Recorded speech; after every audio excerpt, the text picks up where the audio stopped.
Warning: this show contains explicit spoilers, nerdy language, thematic elements, and graphic discussions. Viewer discretion is advised.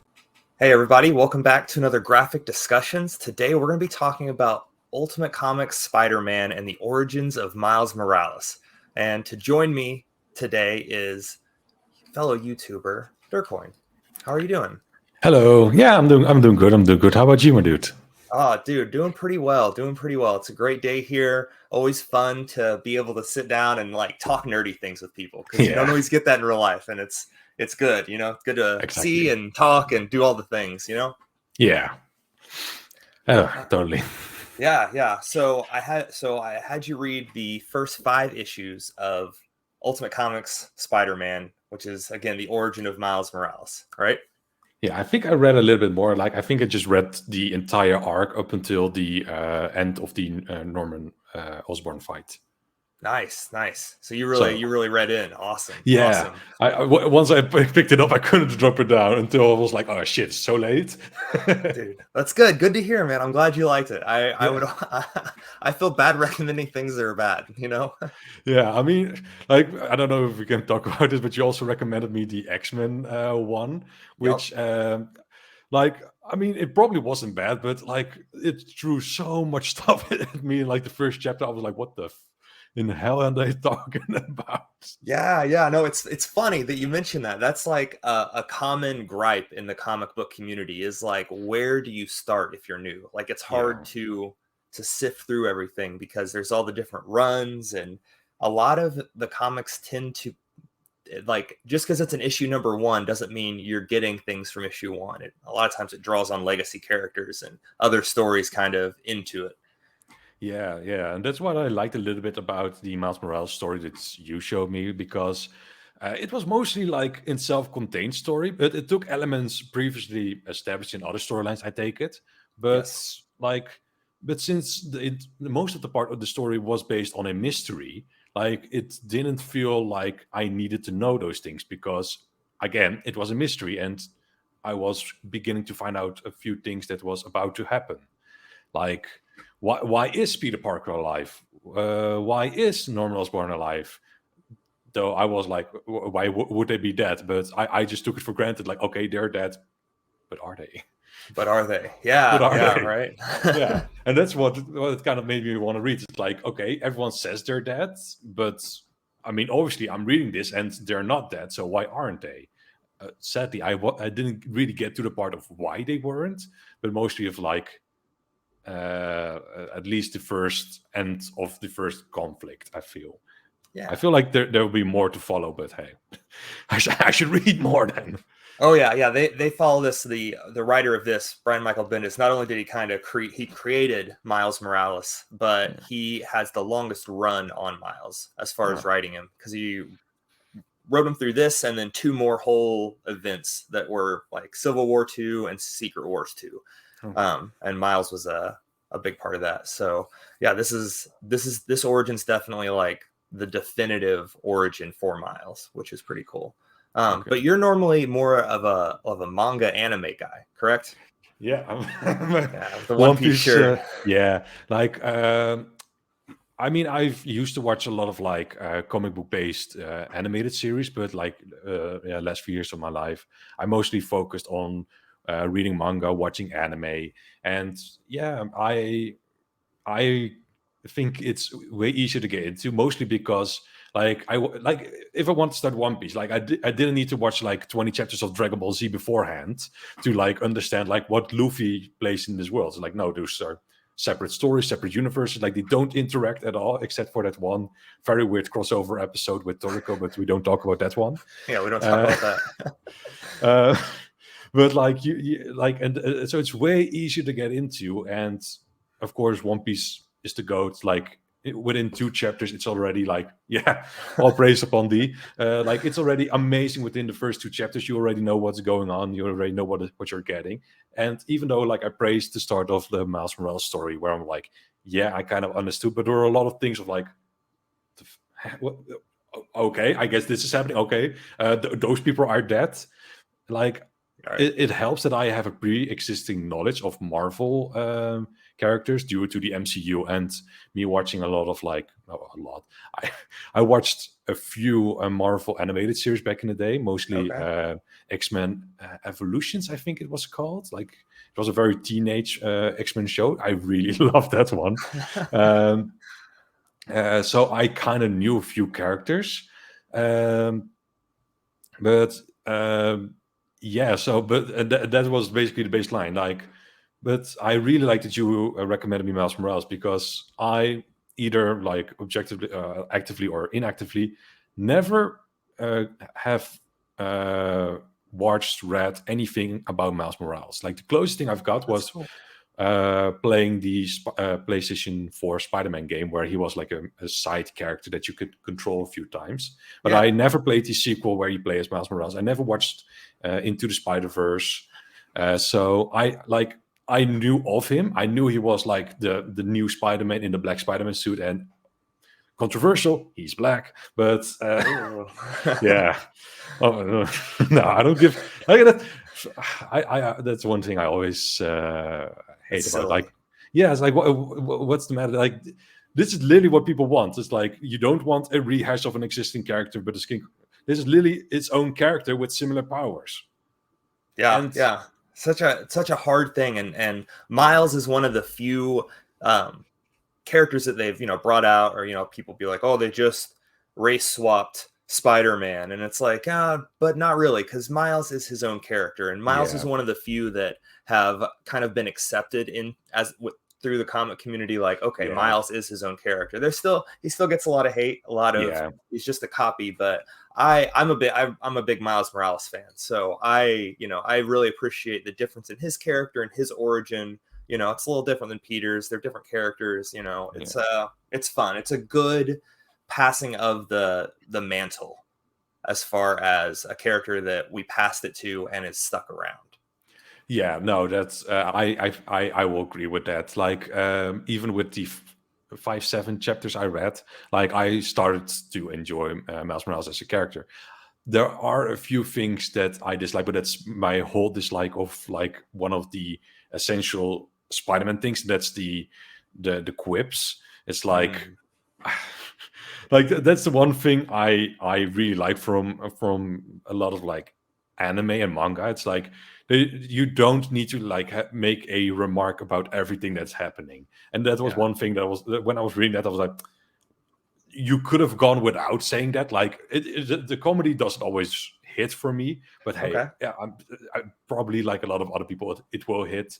Like I'm also, this will probably shock a lot of people. I despise Deadpool. I hate his whole style of comedy. Makes sense. So, That tracks. so yeah, like like my fiance loves it, so like I have had to watch like both Deadpool movies in cinema.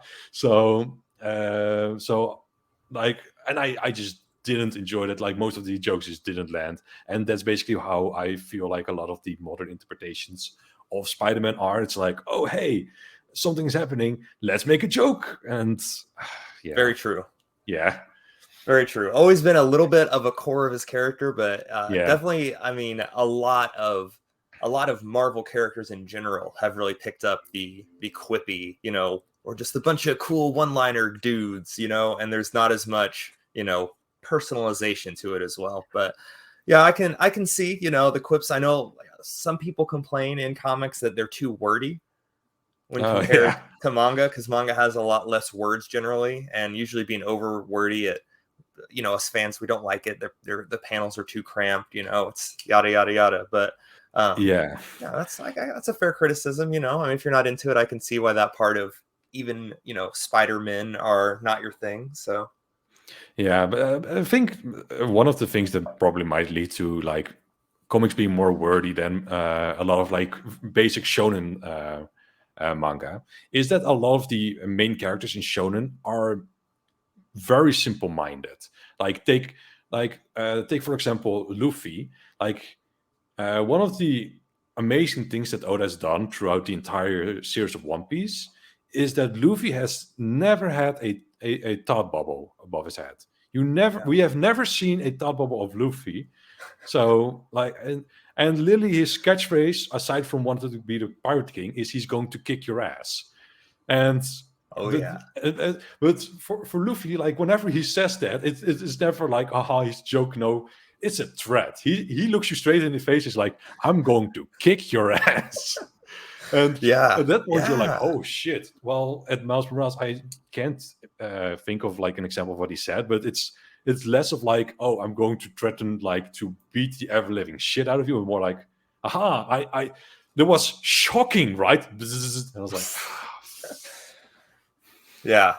Definitely Miles is not the I'm gonna come in and kick your ass kind of character for sure. No. I probably have to read like Wolverine to get more of that savageness. Yeah.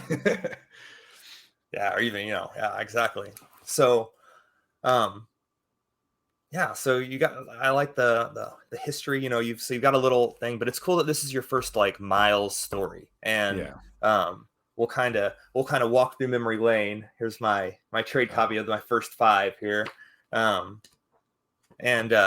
So starts off, as far as an origin story goes, I think it does pretty well. It starts off, we get a pretty concise, here's Miles. He's this, inner city kid. He wins the lottery, gets into a good school, all while Norman Osborn is like, I created Spider-Man, and gets the spider gets stolen from a character and ends up giving Miles his powers. And I thought the chapter 1 did a real good, concise job to introduce Miles' family, his situation, the kind of the hero's journey, the challenge, and then kind of get it to go. Well, from what I read, like it was very like in the face. It's like, oh, the Avengers are dead. Oh, Spider-Man is dead. It's like Norman Osborn is getting transported. Shield is gone. So it was very like exposition heavy of like, okay, this is the state of what everyone is doing after apparently a disastrous battle with Galactus. I think it was. But I'm not. They talked about a big purple dude, and I couldn't stop thinking about Thanos. But I thought they mentioned Galactus at one point, so I don't know. I think that's right. A big bad. So like, and we also got an introduction. I'm also having the manga and on the side to monitor here, so that I can remember what I read. And also got, of course, the introduction of Kate Bishop, which had a very... I don't know if that was like a reveal that I got at the end, or that was already known, that her family... but that, like, for me, it was, oh, so that's why she was crying. So that's why. Yeah, I don't know how much you go into spoilers in these... I mean, we get... Spoilers are fine, it's no big deal. Yeah, are fine. No, her family going like, good night, honey, good night, Hell Hydra. Like, wait, what? I was like, oh, so that's why. I thought like I knew the name Kate Bishop, but I couldn't place it. But maybe she's also like a superhero down the line. I don't know. Yeah, Marvel uses her with some roles here or there, so she ends up being she hangs around. She hangs around. Yeah. But I thought it was good. I thought the first few chapters, like up until like the 2 and 3, 1, 2, and 3 all kind of blend together for me, because it's very much like, I got powers, I'm figuring it out. And then in chapter 3 is where he rescues the lady and the little girl from the fire. And that's like Miles does. That's kind of his first big, we save the day kind of thing. Mm-hmm. And, that's always nice. I feel like that's very much his, like, with great power becomes great responsibility. And that gets like driven home a little bit more. Like how Miles gets it is kind of the same, but different than Peter. And really for all Spider-Men, they all kind of have that root of like, man, I have these powers. I could do good, but they need a little push out the door. And especially Miles, because Miles really does not want to do it. He does the fire thing, and then he tries to do some other Spider-Maning, and he gets his butt kicked. And then he finally gets kind of pushed into it there at the end, at the end of the 5 chapters after Shield comes and all that. But I do like Miles first, like when he gets the homemade Halloween Spider-Man costume. He puts it on and he's fighting the little dude with the cowboy hat. And I like that he gets hit in the face for the first time. And there's the thought bubble like, oh man, I've never been hit in the face before. Like that's the first time. And I don't know. That makes me giggle every time I think of this run. Like that's just one of the little quotes that hang out at me. Because it's like, yeah, you're a 13-year-old kid. Yeah, it makes sense. Like it's funny. And the first time he gets hit is from like a supervillain. Like, it's very comical to me. Yeah, and so what you're mentioning is like this all happens before like the first chapter that you sent me, or? Oh man, no. Did I send you send me the wrong one? Are we talking about different things? I think you sent me the wrong one because you told me I was like, oh no, this is not the one I read. Oh man, how embarrassing, right? So, like when I was reading, like Miles Morales felt like he was basically already a full-fledged Spider-Man. Time to do some investigating real quick. Yeah, like this is the storyline where, like, after a big battle, let me figure out which one it was so that I can actually give a clear answer. That's okay. Yeah, Galactus. Like after apparently a big battle with Galactus when all the superheroes have died. That's the first chapter I got. Here we go. I'm pulling up what I... Yeah.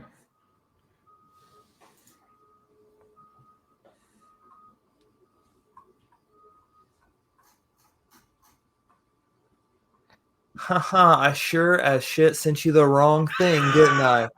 Oh, it was still fun. This is a good Miles run though. Like this is a very good one. Yeah. Like I said, I enjoyed this one.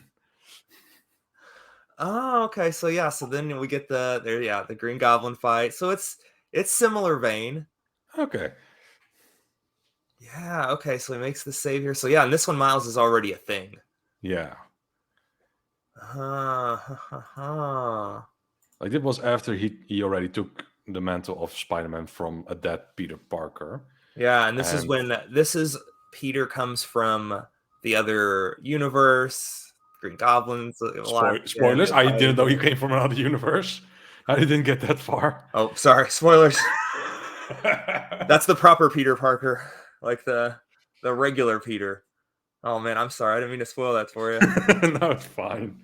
I'm just flipping through pages here. Okay, so yes. Okay. This is also a good Miles run. Like I said, it was a very good Miles run, but I was so confused because it felt like we were talking about different things. Yeah, okay. Yeah, all right. Okay, now this makes sense. I was wondering, it felt like we were a little off there for a second. So that makes but this is also a Bendis run. Okay, so this is funny. All right. Gotcha. So that is the second real arc of Miles Morales. So what I read was basically the sequel of what you wanted me to read. Yes, and I sent you the wrong thing, but yes, so that is like volume 2 to like this whole first origin of Miles. Okay, then I feel like for like a sequel, it does a very good job at establishing a lot of like characters. Like for some, like this did a way better job than introduced me than like the Amazing X-Men.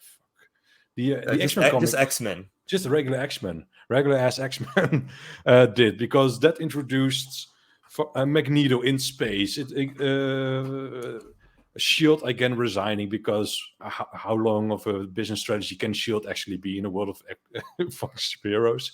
I feel like a lot of things were also like introduced in the X-Men themselves, and I was like, okay, so Jean Grey isn't a good person, and Professor X also is dead or something, and here I was like more like clear of like, okay, so this is happening, this is going on, let's go. Yeah, no, okay. So we're on the same page now. Man, how embarrassing. Yeah. No, that's very good. That's good. But that's all right. That's cool because it shows up like comics again, like we said in the beginning, kind of hard to get into because where do you start? Yeah. And apparently for Miles Morales you can start basically anywhere because it's just good as storytelling. Really, yeah. Bendis catches a lot of flack in the from a lot of people, but he does a really good job handling Miles Morales. So, but yeah, okay. So I guess since you read the second part, so in mine on issue 4, Peter Parker dies. I suspected that. Yeah. Yes, I guess you know that because you've seen into the future. But Peter dies, yeah, and that is kind of the passing of the mantle moment for Miles to then become the only Spider-Man. So you saw like after he was established, but still a really good run of Miles Morales though. With the whole Spider-Man arc and the training, that was the arc and the run that Into the Spider-Verse was kind of based on. Okay.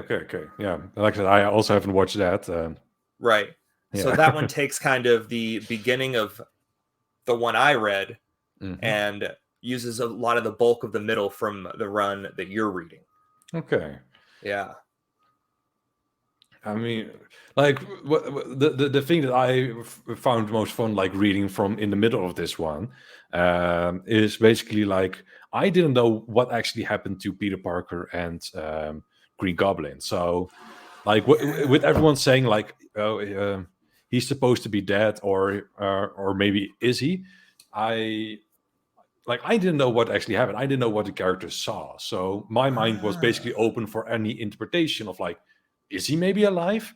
Is it a clone like Miles Morales said, or is it apparently a dimension hopping Spider-Man?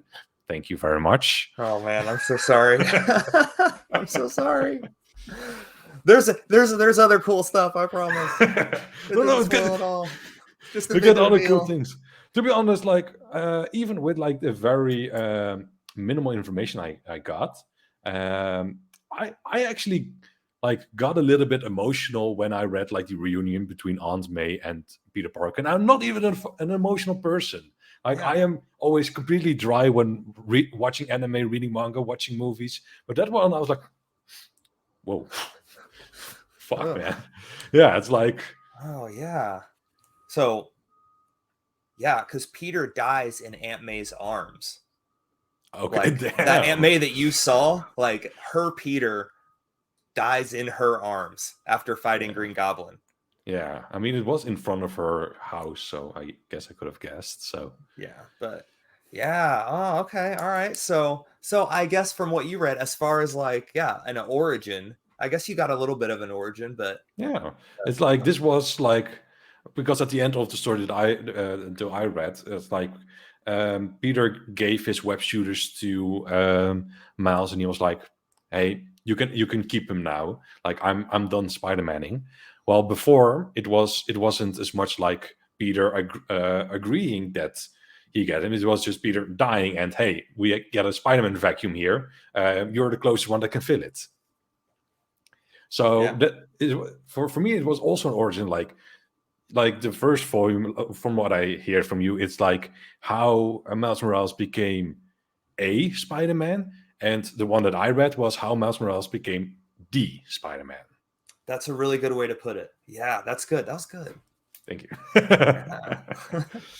Yeah, that's exactly right. Yeah, mine was like the how it became A, and yours was how he is the guy now.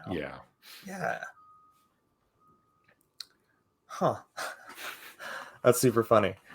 So, but yeah, so as far as I guess you got a little passing of the torch and all that. So as far as like that, since you're more of a manga guy, how do you feel like what you've read here as an origin compares to like a lot of the origins we get in manga? Like, how does it stack up? Like, My Hero comes to mind really pretty quick and easy because it's a superhero. It's very generic origin story, but anything.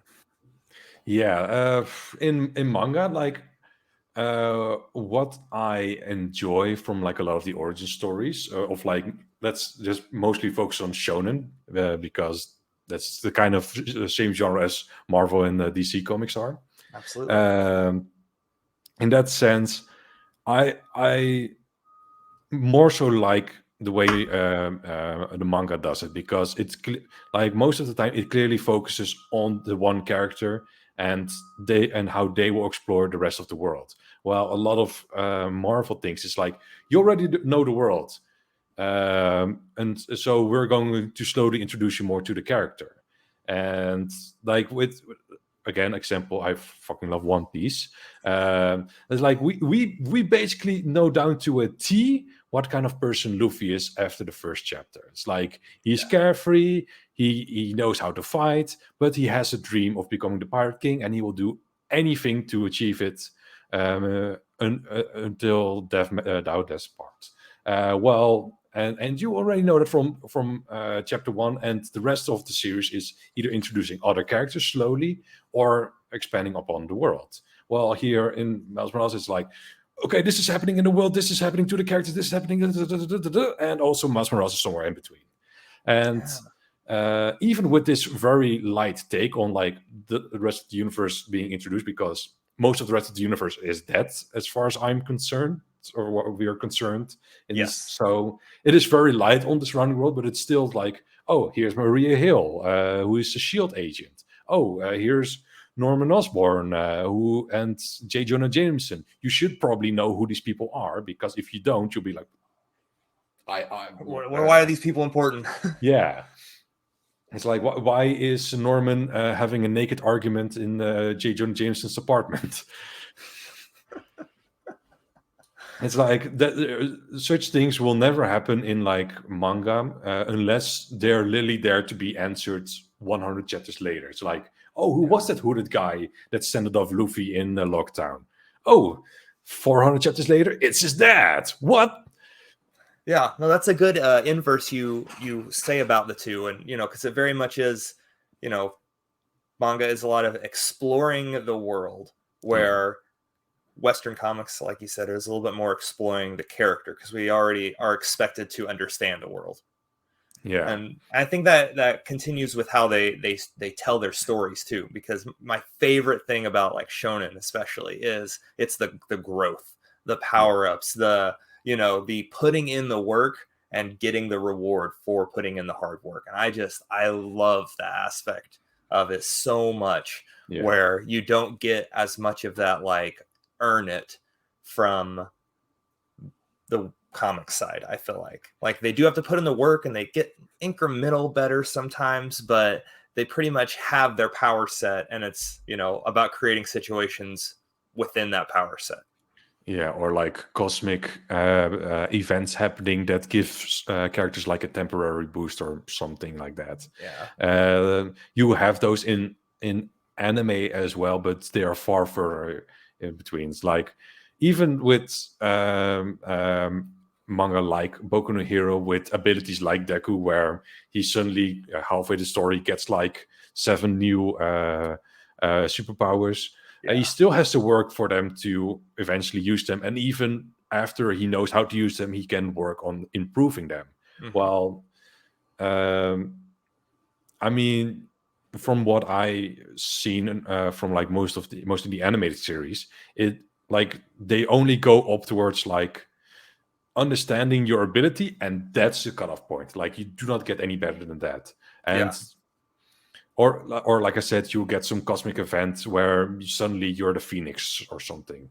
Yeah, like how in Infinity War or in Endgame we saw like Captain America, use Thor's hammer kind of thing. Yeah. Like there's little things like that maybe aren't permanent, or little boosts and things. But yeah, it's definitely more about just exploring the character and putting them in different situations where the world building isn't as much of a rich and thing, especially like in comparison to One Piece. And it's not always fair to compare to One Piece. Of course, no. Think. But I mean, I can also compare to like more modern shows, like let's say Jujutsu Kaisen. It's still like, to be honest, like Jujutsu Kaisen is I think the most like a comic book character, because like the set power that he gets from the start. Like I think we're few hundred chapters in now, and he still is at a relatively similar power level, only he has now a better understanding of how the power system works. And that's maybe also like a big difference between like anime and or manga and comic books. It's like in the comic books, it's like, oh, he has a superpower that can do this, and he has a superpower that can do that. Well, in most manga, it's like there's a power system. This is how you can use those powers, and those powers that you can use may be varied, but they all have a similar origin. Well, let's say here you have two Spidermans, both they got from Spider Bite, but again, they have completely different abilities. One can shock people, and the other can't. Well, Norman Osborn is, I think, if it's similar to how the Spider-Man movies did him, he injected himself with some super serum and he became crazy. Yeah, pretty much spot on. It's like, yeah, like you don't get that many like different power systems in or they're in manga. totally unrelated in Western comics. Like you have like on the Avengers, you have like Captain Marvel, like it has like cosmic power, this kind of power, and then we have Iron Man in a suit, and then you have Spider-Man that has some, or the X-Men that have like kind of, they're like almost like quirks, just random quirks. It feels like they're born with some abilities, and like the only one that I can think of, we are again going back to One Piece, where you have like characters like Sanji, who kind of has genetic manipulation, but can also like set himself on fire. But you have people like fishmen that have their own set of abilities. Then you have Zoro that had the amazing ability of being able to talk while also wearing a katana in his mouth. Then you have the difference between devil fruits and the Haki system. Like, if in terms of like different power systems, like One Piece is the most varied. Mm-hmm. Like you also have like Rokushiki and all those fighting styles and etc. etc. etc. So, but even then, it all comes down to like a set two power systems. You have the Haki system and the devil fruit system, and everything around it mostly relies on those two. And everyone has to abide by the same rules. Like the power system is known across the board, which is nice. Which, I like that. How the manga does it is, we have this nice set system, and then it's just working within it, and going beyond and finding that next level within the system or that next technique and all that. And I think that's cool. And I think My Hero, while it does follow that system a little bit, I think it also. It's more random. It's a superhero thing, so obviously, but it feels more like comics because it's quirks. Yeah, it's basically like they get a random superpower, and that is the power system, which a lot of people make fun of because it's not really a power system. It's just like, like they're trying to sign it off as like, oh, it's a genetic mutation, but then there's like a guy in class 1B that can turn manga panels into reality, and I'm like, how is that a mutation? Dude, it feels like such a JoJo reference. Are you JoJo's guy? Yeah, of course. Oh, dude, I'm a big JoJo's guy. Like, I love it, man. It's funny. I just picked up like the final chapter of part 3 the other day. I got it for $1 at a bookstore, and it was like, that Jotaro Dio fight, dude, that forever holds a special place in my heart. Like, oh yeah, but the Jotaro Dio fight is like, it's amazing, but it's the same time it's so dumb. It's like out of nowhere. It's like, oh, you finished it, right? It's like, oh, your stand is similar to mine. I was like, oh, so I can stop time too. Okay, I guess that's a thing now. Yeah, no, it's super crazy, but that's man, that's why it's so good. That's why it's yeah. But like, and with JoJo, they have stands with all different kinds of abilities, and they just and there they explain it's like, oh no, it's literally your mentality making a physical manifestation, and that becoming a power. Not like, oh yeah, it's a genetic mutation. Oh, what's your genetic mutation? Yeah, I can spawn a literal shadow bird. Yeah. What? What? And like, this dude can, squirt water. Like that's where we're at. Yeah, and like I think you're probably gonna disprove me, but I think even like if we're going to talk about mutations, like even with the crazy shit that X-Men has done, like it mostly stick to like, oh yeah, no, those are mutations that you could see, like physical or mental mutations, not like, oh yeah, his mutation is being able to do this very specific, like I can turn your face square. That's my mutation. Like how is that a mutation? How does that help? Yeah, right. Yeah, no, My Hero definitely has the more ridiculous, like, oh, what is this? it tried to be a manga while at the same time thinking it is a comic, or maybe trying to be a comic while still being a manga. Yeah, Yeah, one of those ways yeah. around. Yeah, but And it's yeah. I love to use it as an example because it's such a good it's a good start point for people that don't read manga. My Hero is. Oh, Is it? I am of the okay. opinion that I do not like My Hero Academia, mostly because it's just. I mean, I'm not going to really in depth about it because else it would be like a 5-hour recording, and I haven't done enough research to make that 5-hour recording cohesive. So let's just say, like the way they handle characters, like I said, like even if he had to work to get those better quirks to understand them, I still think it's a lot of bullshit that he had to get them. I think I really like the idea of like a brainy, brawny brawler. It's like he was smart, but he was a brawler, and we Yeah. didn't have a lot of those in any sort of fiction. Like you get like the Superman, but the thing I love more about Deku is like how unhinged he was. Is like he was literally risking his own life with every punch, and now he's like, "Oh, I can just shoot a whip at you." I was like, "Okay," and now he's just so unconceivably powerful. While they at the same time also needed to make the bad guys equally unconceivably powerful, and it just took me away from everything. I was like, "Oh, they." Literally had to bring in a character that can literally rewrite the laws of the universe. By the way, still mutation. By the way, by and she was introduced as a badass female American hero who could rewrite reality, and she lost to the main bad guy, not at his full power. And I was like, then what the fuck is Deku supposed to do? Yeah. We're at the point in I agree with you on this. We're at the point with My Hero. I don't love that anyone can have more than one quirk. Like I liked it. That's you either had to be a mindless Nomu or you had to be all for one to be it. Like even like in One Piece, like only one person has 2 devil fruits. We keep going back to One Piece, but it's like, but because for every bad example other shows do, One Piece is the good example. That's why it's the GOAT. This was the GOAT. It's like I'm going to hijack your show. Like what Miles Morales does shit, One Piece does, but no. I'm going to make so many people angry by saying that now. Oh, that's all right. They'll get over it. The one thing that they've just not read Miles Morales does better is race inclusivity. Yes.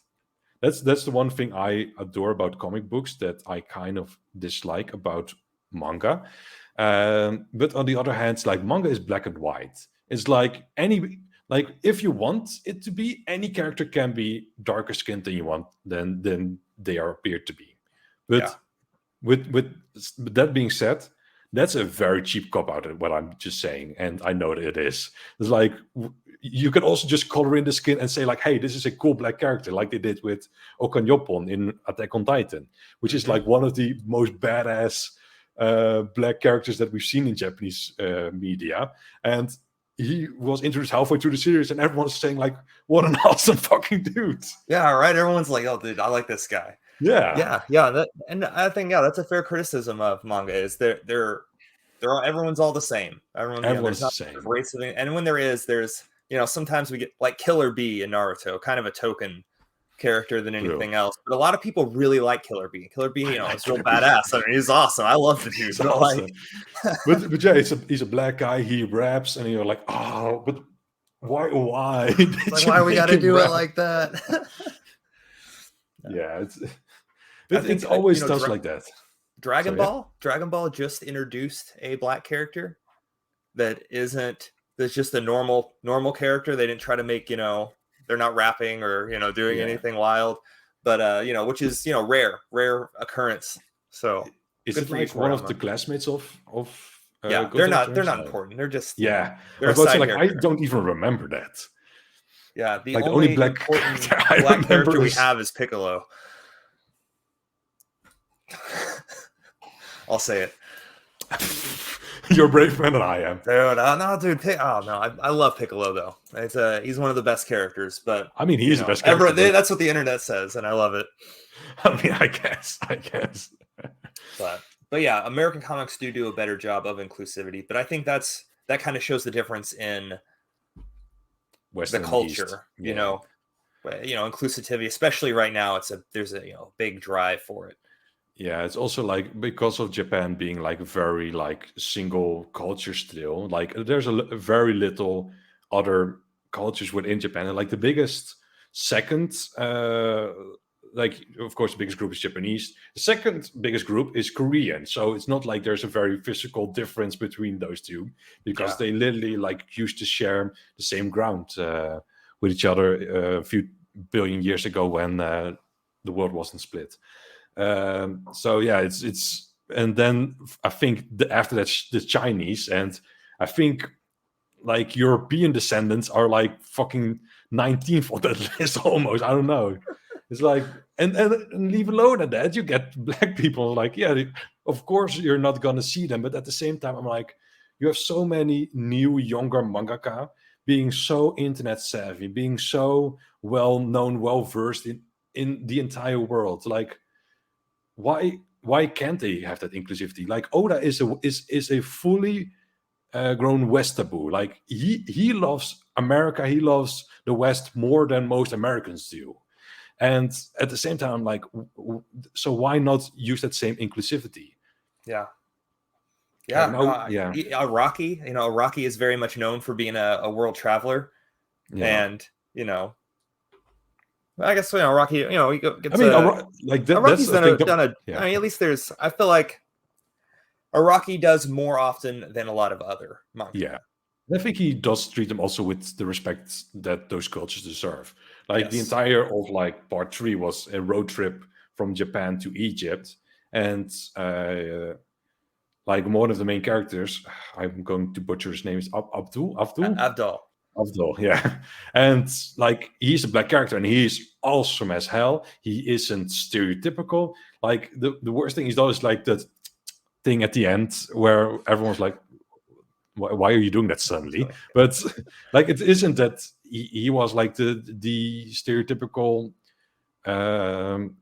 Egyptian guy. Yeah, he was a fortune teller, but he needed to be a fortune teller because he was the guy that introduced stands into the Joestar family, and we are introducing like, stands are something spiritual and fortune tellers are also something spiritual. That's why every stand in part 3 are named after fortune teller cards. Mm-hmm. The tarot cards. The tarot cards. You're right. Yeah, go. And so it makes a lot of sense for him to be that, and it's not like let's find the most stereotypical job an Egyptian guy can have. He's a crazy fortune teller. No, right. It's nothing wacky. Yeah. He's like he's a badass fortune telling, fire shooting motherfucker. Yeah, dude. I love Abdul. But like I do wish that we would see a little bit more inclusivity, especially because.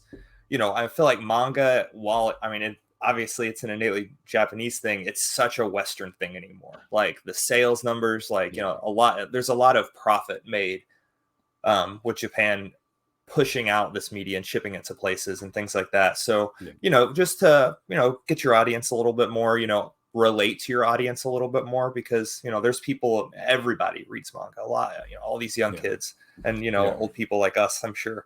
Everybody on the spectrum loves reading it, so it'd be good to have more representation. And then, and then you have Western comics where a lot of the comic community, which I don't know if I agree with, is very much like, we're just getting token characters. We're just getting them to be a woman because it's a woman. And they're like. Transgender is a big, or gay, like how they did the most recent, I don't know if you know of the most recent John Kent Superman run. So no, maybe I've heard a little bit. So Superman is off planet. So John Kent, his son, has to be Superman for our world for a time. And, they build up his relationships and he ends up being gay.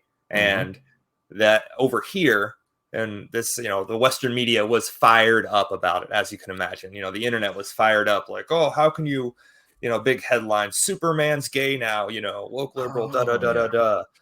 yeah. And really, like, it wasn't Superman, it was John Kent's Superman. And Yeah. there is a difference between Clark and John. They're different characters. Yeah. And it just gets backlash a lot of times here, even though you hear a lot of Americans like, oh, we need more inclusion, but then when we get it and it tries to give be valid and have a good purpose, it gets shot down sometimes. And I think that's unfortunate at times, that we're all so obsessed with it while it needs to be spotlighted. But I don't know, it just seems like people are hating to be haters. Yeah, it, like I mentioned earlier, like there was, like I said, like the backlash from like the black Spider-Man, where a lot of people are like, oh, this is just a black Spider-Man. Like, at least now Miles Morales is being accepted, but I remember like there was a big backlash when I first heard about that.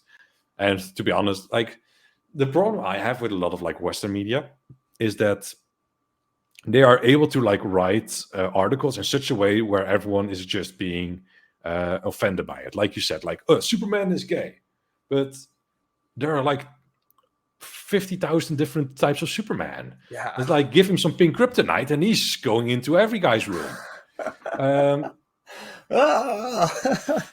Another kind of hit with legacy characters. They stay around so long, you get things like that popped up through history.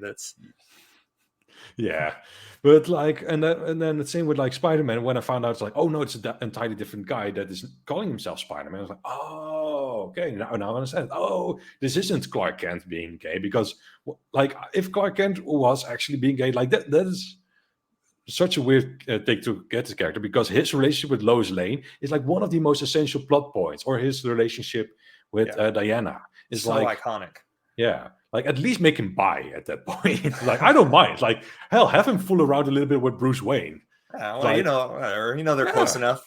They see each other in spandex all the time. Yeah, it's like, to be honest, that would be an awesome story time where right, where Bruce and Clark fall in love. Yeah. Oh my God, that would be kind of good.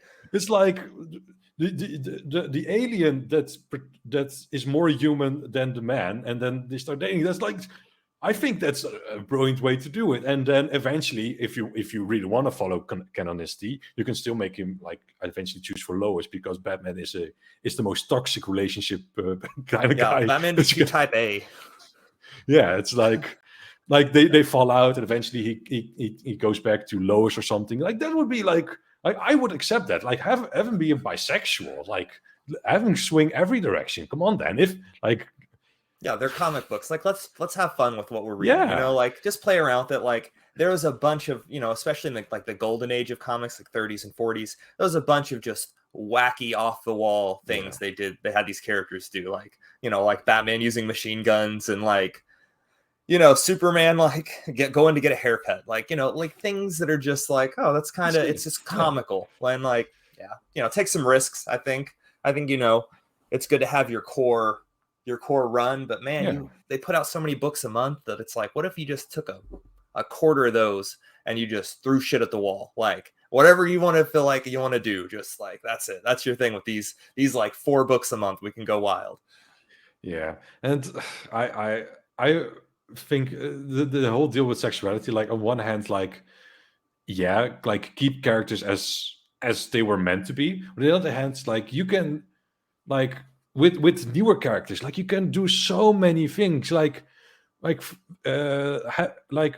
say you have a transsexual character. Like, you can have so many different types of story with a transsexual character than you could have with like a cisborn character. It's like, it's like maybe some people call it pandering. I would say it's a new type of story you can tell. And I think a lot of people would be very interested in seeing the struggles that a transsexual person can go through. Maybe also give them some superpowers, because like, what would a transsexual person do if they had like the ability to shapeshift? Yeah, and it's in that that whole vein of, we like to see Peter Parker or Miles balance the superhero life balance, and this is just another way to tell that story that we haven't heard before. Like you said, it's interesting to hear from perspectives we don't get to see. because there's Exactly. stories in that. There's all this untapped potential. You're right. I like that. That's It's like I understand that people want familiarity with characters. I mean, hell, if we're going to continue with all these stories, like I want some consistency, because if I have to start in the middle of a story like I did here, and then suddenly find out that, oh no, Iron Man is actually the biggest bad guy in the universe. He fucking enslaved the entirety of Wakanda and is now one of the biggest slave trade. I was like, yeah, no fucking shit, I wouldn't want that, because like that's one, against his character, and two, like you don't want to reinvent the same character in different characters, because that's confusing for returning readers that skipped a few. But like experiment with a few minor things, and I think at the end of the day, sexuality and skin color are very minor things that you can change while still giving us a very fresh take on a few stories. And I think similarly, a lot of those same things can be done in the anime and manga community. Like, show us like how it actually is for a colored person or a gaijin to live in Japan, and have a story from that perspective, because that is most definitely also interesting enough. I mean, there are thousands of like I moved to Japan guys channels that have millions of views, so there is an audience for that, and I think like you can have very interesting stories from that without it being like, oh yeah, we have a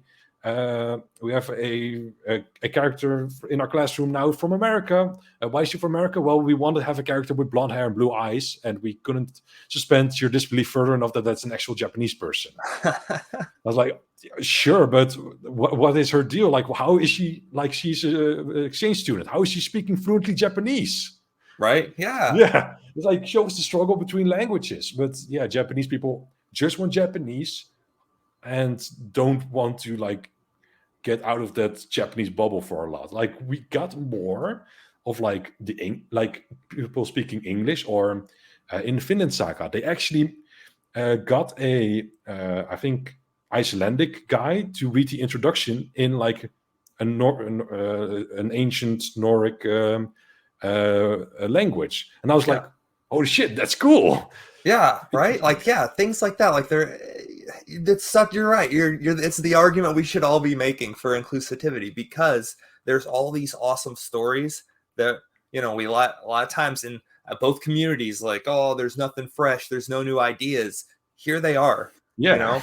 Like, you just have to do them, and do them, respectfully and right. Like, do them as they should and deserve to be done. And like, don't treat them like tokens. Treat them like actual people with experiences, and thoughts, and And with that, again, we come back to One Piece, because I think One Piece does. Yeah, but so you're right, though, man. It's right. Like, if we go to like transsexual people, like, yes, Oda has done like transsexual people a little bit weird, like they all dress weird. But I think the ability that he gave Ivankov by giving him the Horo no Mi, by injecting people with hormones, he can change their sex and stuff. Like, that's such an interesting world. And like, there's a lot of guys dressed as girls. Why? Because it doesn't matter if you're born a guy or born a girl. Like, it matters how you feel on the outside. And that's like, Oda, what? That's such an amazing idea. Why did you draw them like that, though? Yeah, right. But but I love it, because it weirdly fits in One Piece, and no one complains about it, because I think part of all the character designs are all so wacky at times. Like, true, but weird proportions. Like, I feel like he did the trans community a little bit dirty with their designs, though. A little bit, for sure, with the fishnets and everything. Like, they really poured it on. But they all look and then the whole Sanji running away terrified thing. But but we also get like Bon Clay, who everyone loves, dude. Everyone loves Bon Clay. Bro, he should have been he should have been a Straw Hat, like, for sure. And we get him, that everyone loves, that is a gay character, and it's out there, and everyone's fine with it. And Oda does such a good job, though, of pulling in, man. And I think it's part of it, just the world building. Like, Skypiea is such just a masterclass, because they're kind of like a different people as well, very much like the real world, like natives to that continent kind of thing, and man, that it's so cool to watch that build, and the lore and everything that goes into Skypiea, and just the beautiful touch of long-term storytelling that Yeah.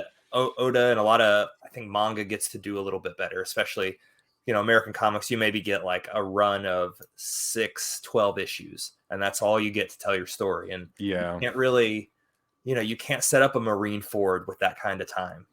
No, if it's like 12 issues in a manga, you basically think like, oh, this series got cancelled. That's the mindset I have. It's like, oh, Yeah. there's only like 12 chapters of this. Well, the series got cancelled before it got its momentum.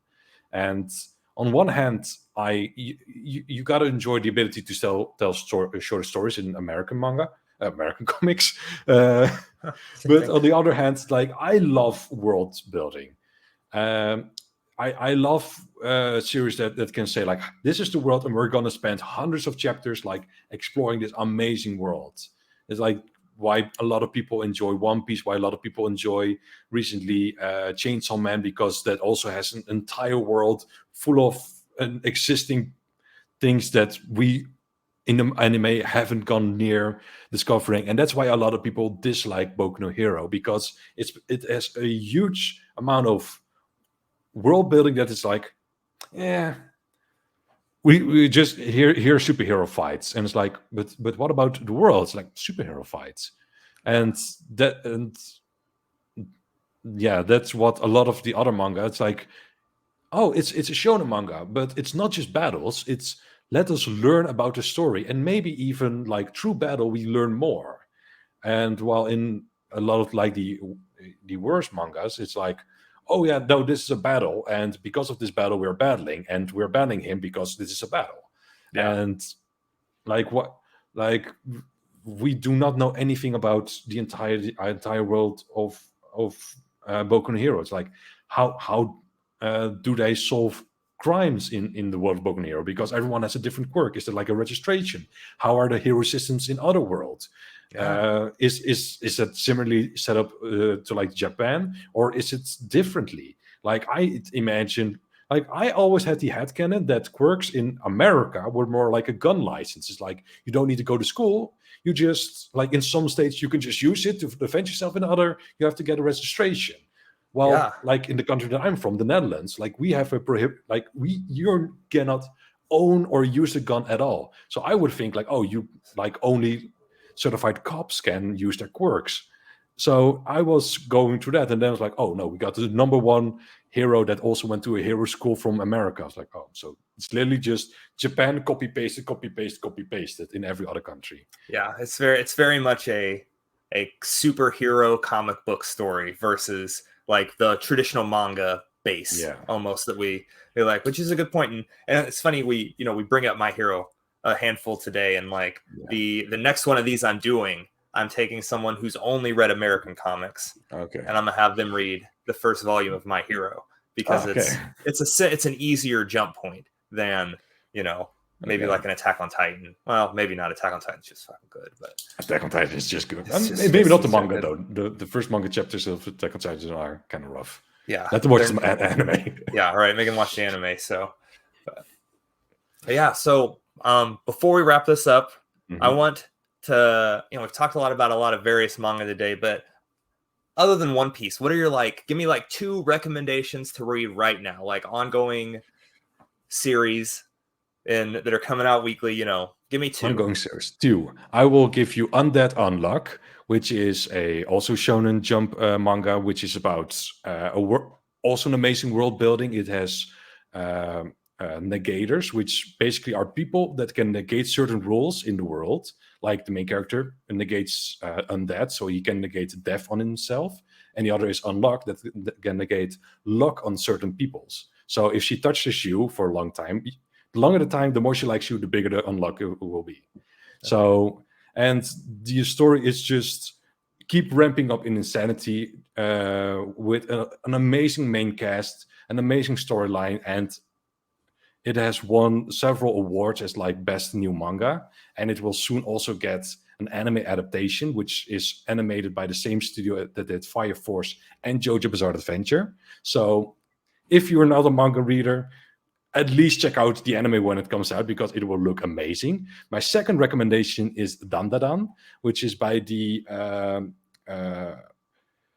assistant of Fujimoto, which Fujimoto, if people don't know, did Chainsaw Man, and the maker from Chainsaw Man also saw Dandadan and was like, "That is amazing. Go read that," because the action panels that are within Dandadan are supremely done.